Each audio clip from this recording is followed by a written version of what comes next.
In this tutorial, we're going to take a look at how you can align your objects in Adobe Illustrator. So first, make sure you have the Align window ready, and if you don't have it, you can go to Window and then choose Align.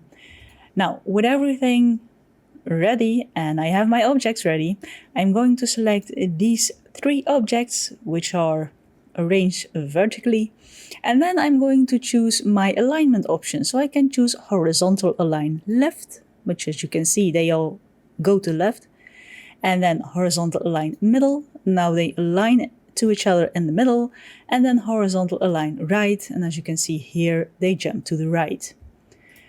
Same with the horizontally placed objects, but here I'm going to choose a Vertical Align Top. When they all go to the top. A Vertical Align Middle, they all are aligned in the middle, and a Vertical Align Bottom, they all align from the bottom. And everything here is aligned to selection, not aligned to artboard.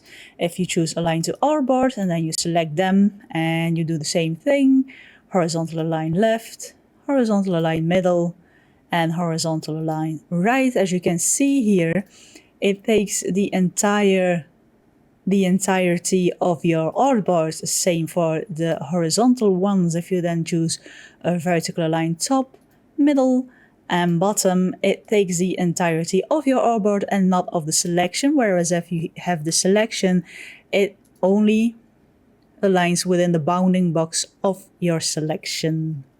Let me know in the comments below if you liked this video. Be sure to press the like button if you did.